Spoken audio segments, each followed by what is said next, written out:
룻기 3장입니다. 1절로 13절까지 말씀을 받겠습니다. 룻기 3장 1절로 13절까지.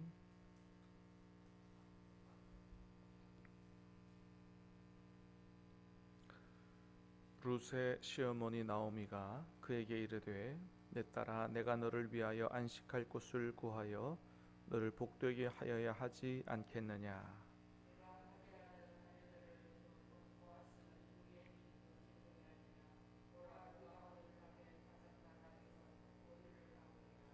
그런즉 너는 목욕하고 기름을 바르고 의복을 입고 타작마당에 내려가서 그 사람이 먹고 마시기를 다 하기까지는 그에게 보이지 말고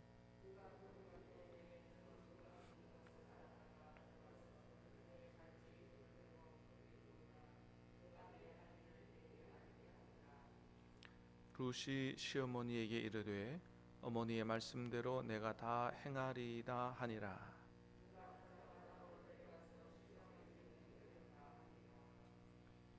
보아스가 먹고 마시고 마음이 즐거워 가서 곡식단 더미의 끝에 눕는지라. 룻이 가만히 가서 그의 발치 이불을 들고 거기 누웠더라.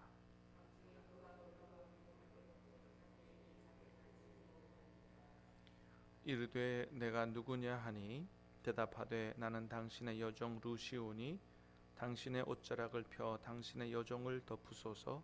이는 당신이 기업을 물을 자가 되면이다 하니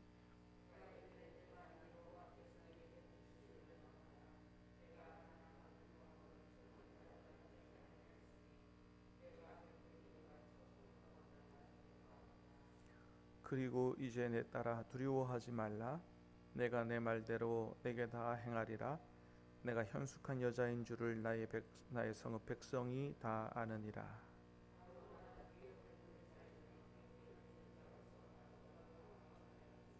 같이 읽습니다.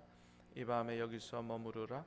아침에 그가 기업 물을 자의 책임을 내게 이행하려 하면 좋으니 그가 그 기업 물을 자의 책임을 행할 것이니라. 만일 그가 기업 물을 자의 책임을 내가 행하지를 기뻐하지 아니하면 여호와께서 살아계심을 두고 맹세하노니 내가 기업 물을 자의 책임을 내게 이행하리라. 아침까지 누워 있을지니라 하는지라. 아멘. 자, 오늘 말씀은 룻이 보아스에게 가서 청혼을 하는 그러한 내용입니다. 자, 3절 4절 다시 보겠습니다. 시작. 그런즉 너는 목욕하고 기름을 바르고 의복을 입고 타작마당에 내려가서 그 사람이 먹고 마시기를 다 하기까지는 그에게 보이지 말고 그가 누울 때에 너는 그가 눕는 곳을 알았다가 들어가서 그의 발치 이불을 들고 거기에 누우라. 그가 내 할 일을 내게 알게 하리라 하니. 그가 누울 때에 그의 발치 이불을 들고 거기 누우라. 나오미가 룻에게 이제 한마디로 말하면 보아스에게 가서 청혼을 해라, 이런 얘기입니다. 청혼을 해라. 근데 이 나오미 시어머니의 입장에서 보면 어떻게든 이제 혼자 된 룻을 결혼시키고자 룻을 위해서, 그죠? 1절에 그랬어요. 내 딸아, 내가 너를 위하여 안식할 곳을 구하여 너를 복되게 하여야 하지 않겠느냐. 하여튼 내가 너를 위해서 뭔가를 해야 되지 않겠느냐 하면서 결정한 게 보아스와 재혼을 시켜야 되겠다라고 이제 결정을 한 거죠. 근데 나오미 입장에서 룻을 재혼시키는 결정은 정말 쉬운 결정이 아니었습니다. 왜냐하면 일단 나오미는 남편도 죽었고 두 아들도 다 죽었고 이제 겨우 자기 곁에 남은 사람, 그래도 남은 인생을 자기가 좀 의지하면서 이렇게 노년을 보낼 그 사람이 룻 하나밖에 안 남은 거예요. 며느리 하나 있었는데 이제 고국으로 돌아올 때 고국에 그냥 남고 나를 떠나가 버렸고 룻 하나 남았는데, 그리고 또한 이제 룻이 보아스의 어쨌든 우리나라 말로 지금 말로 얘기하면 루세바테가 취직해가지고 지금 막 이제 직장 생활에서 월급 받아갖고 시어머니 이제 공양하기 시작했는데 그런 룻을 재혼을 시킨다. 이거 쉬운 결정 아니거든요. 그러고 나면 이제 나머지 자기는 홀로 외로운 노년을 어떻게든 자기가 알아서 살아가야 되는데 이 결코 쉽지 않은 결정을 나오미가 지금 하고 있는 것입니다. 그러니까 이 나오미가 어떻게든 며느리를 잘되게 하기 위해서 자기의 유익을 구하지 않고 한 결정, 이런 게 진짜 사랑이지요. 고린도전서 13장에 사랑을 뭐라 그래요? 자기의 유익을 구하지 아니하고, 이런 게 진짜 사랑이다라고 하는 것입니다. 자, 그런데 그런 면에서 보면 룻도 마찬가지예요. 룻도, 여러분, 룻이 자기만을 생각하고 손익계산을 했다 그러면 어머니 안 따라오죠. 그죠? 고국에 남죠. 아니, 자기 아는 사람 하나도 없는데, 자기 남편도 죽었고 아는 사람 하나도 없는데, 그리고 이스라엘로 올 때 어머니가 야, 이제 더 이상 내가 아들 줄 아들이 없다, 너 재혼해서 가라, 네 길 가라, 그렇게 이야기했는데 뭐하러 아무도 없는 그 이스라엘의 이방 땅에 와서 시어머니 모시고 살 생각을 하겠어요. 자기 생각했다면 그렇게 안 한 거죠. 그런데 끝까지 시어머니 모시고 살겠다고 결정한 이 룻이야말로 정말 시어머니를 사랑하는 효부가 아닐 수 없는 거죠. 여러분, 오늘 본문에서도 마찬가지예요. 사실 시어머니가 재혼을 하라고 했지만은 이 보아스가 나이가 젊은 사람이 아니에요. 우리가 생각할 때는 룻하고 보아스의 이 룻기 이야기가 참 아름답게 보이고 참 둘이 잘 어울릴 것 같이 보이고, 그죠? 마치 보아스가 굉장히 젊은 아주 유력한 멋지게 잘생긴 이런 사람이라고 생각해서, 야, 드디어 룻이 보아스를 만나서 이렇게 행복하게 결혼해 잘 사는구나, 이렇게 그림이 보이지만은 사실 보아스는 나이가 많은 사람이었습니다. 10절에 보니까 그랬어요. 한번 같이 읽어보겠습니다. 10절 시작. 그가 이르되 내 딸아, 여호와께서 내게 복 주시기를 원하노라. 내가 가난하건 부하건 젊은 자를 따르지 아니하였으니 내가 베푼 인애가 처음보다 나중이 더하도다. 자, 거기 보아스가 룻을 부를 때 뭐라 불러요? 내 딸아, 이렇게 부르잖아요. 이게 히브리어 비티라고 하는 단어인데 이게 실제로 아버지가 딸을 부를 때 하는 호칭이에요. 딸아 할 때 그대로. 자, 아버지가 딸을 부를 때 내지는 아버지 뻘 되는 사람이 젊은 여자를 부를 때 쓰는 거예요. 그러니까 진짜 아버지는 아니니까 뭐예요? 그만큼 아버지 뻘 되는 나이가 많은 사람이라는 거예요. 실제로 룻은 젊었습니다. 룻은 결혼했고 남편을 얼마 만에 잃었어요? 10년 만에, 결혼한 지 10년 만에 잃었어요. 여러분, 지금 우리나라가 이렇게 늦어져가지고 결혼을 막 30대에 하지만은 옛날에 다 몇 세 했어요? 20대 했고요. 더 옛날에는 뭐예요? 거의 막 10대 후반 막 이렇게 했단 말이죠. 그러니까 결혼하고 남편이 10년 후에 죽었다면 지금 몇 살쯤 됐겠어요?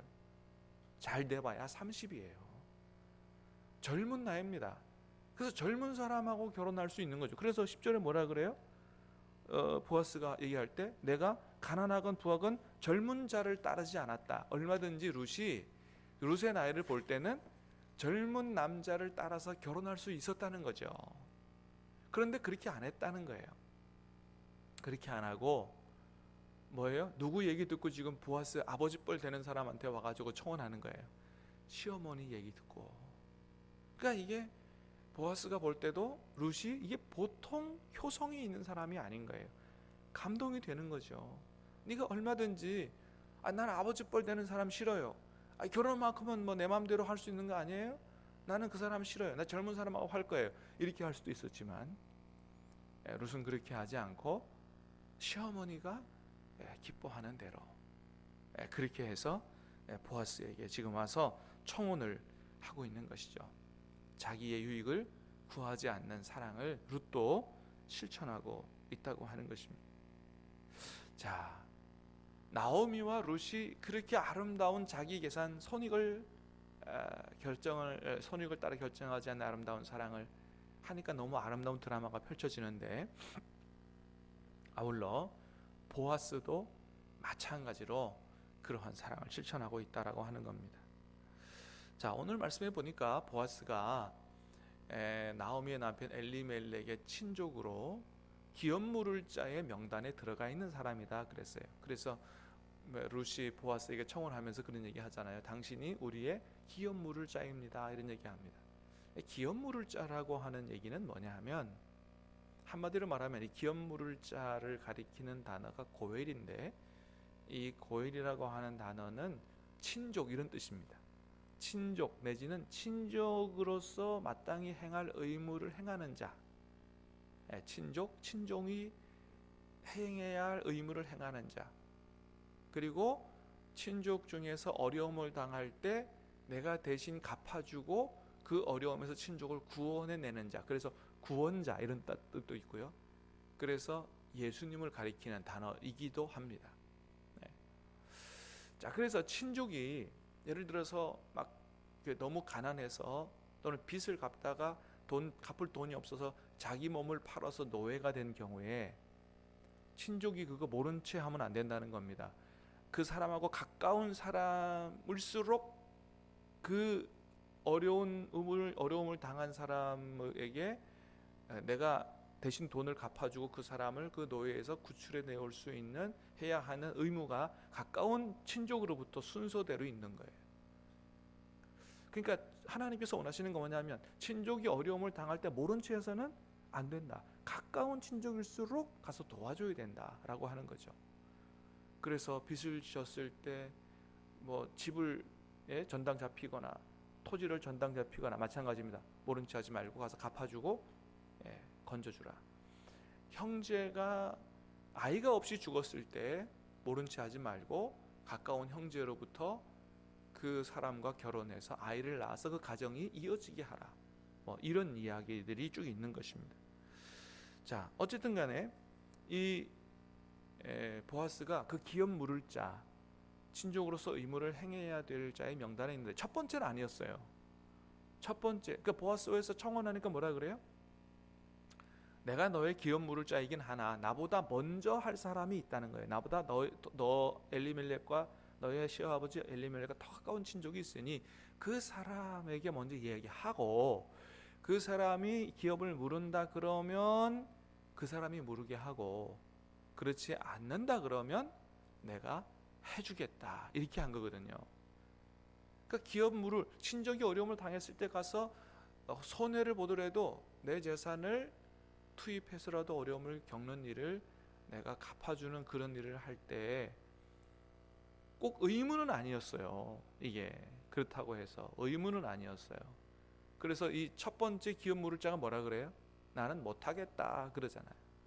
그러니까 자기에게 큰 손해가 된다 그러면 못하겠다 할 수도 있는 거죠. 그런데 첫째 사람이 못하겠다 했는데 보아스는 어떻게 해요? 내가 해주겠다라고 발벗고 나선 거거든요. 그러니까 지금까지 보아스가 룻에게 행한 일을 쭉 보면 어떻게 해요? 적극적으로 사랑을 베풀잖아요. 내 밭에 와서 해라, 다른 밭에 가지 마라, 소년들에게 그 여자 건드리지 마라, 그리고 조금씩 곡식도 안에서 버려가지고 그래서 더 많이 수월하게 그렇게 해서 이삭을 줍도록 해라, 내 식탁에 와서 먹으라. 하여튼 자기가 베풀 수 있는 모든 것들을 다 베풀고, 기업 물으는 것도 다른 사람이 안 할지라도 내가 해주겠다고 선뜻 나서는, 자기에게 손해가 될지라도 이런 어려움들을 대신 갚아주는 이런 일들을 한 것입니다. 여러분, 이렇게 오늘 본문에 나오는 나오미와 룻과 보아스가 다 자기 손익을 따라 행하지 않고 상대방의 유익을 구하는 희생적인 사랑을 실천하고 있다라고 하는 것을 보여주고 있고요. 룻기는 그런 나오미, 룻, 보아스에게 하나님이 축복하셔서 처음에 어려움을 당하고 텅 빈 나옴이었지만, 그러나 이런 이들의 삶에 하나님이 축복하셔서 나중에는 모두가 풍요롭게 되는 이런 결과가 나왔다라고 하는 이런 이야기가 바로 룻기의 이야기입니다. 사랑하는 여러분, 저와 여러분도 하나님께서 기뻐하시는 이런 사랑을 실천하며 살아갈 수 있게 되기를 주님의 이름으로 축복합니다. 모두가 다 손익계산을 따라서 결정하고 살아가는 자기 이기적인 시대에 우리는 하나님께서 기뻐하시는 사랑, 하나님께서 우리에게 행하신 그 사랑, 손익계산을 따라서 했다면 예수님을 십자가에 내어줄 수가 없죠. 그러나 거룩한 낭비라고 하는 그런 희생적인 사랑을 통해서 우리가 구원받은 것처럼 우리도 주님께서 나를 사랑하신 그 사랑으로 우리 가족에게, 이웃에게 그런 사랑을 실천함으로 말미암아 하나님의 풍성한 축복을 받아 누리는 저와 여러분 될 수 있게 되기를 주님의 이름으로 축복합니다. 기도하겠습니다. 은혜로우신 주님 감사합니다. 오늘 이 아침도 우리에게 생명의 말씀을 주시고 우리는 어떻게 사랑을 실천하고 살아가야 할 것인가 하나님 깨닫게 해주시니 감사합니다. 모든 세상 사람들이 다 자신의 유익을 구할 때 우리는 말로 다 하지 못할 그런 자기 희생적 예수님의 사랑을 받았으니 하나님 우리도 주님 닮아 이런 사랑을 실천해 갈 수 있도록 주님 도와 주시옵소서. 비록 손해가 된다 할지라도 하나님께서 보시고 하나님께서 기뻐하시고 하나님께서 복을 주실 줄로 믿사오니 우리는 주님의 말씀을 따라 살기에 도와 주시옵소서. 예수님 이름으로 감사하며 기도하옵나이다. 아멘.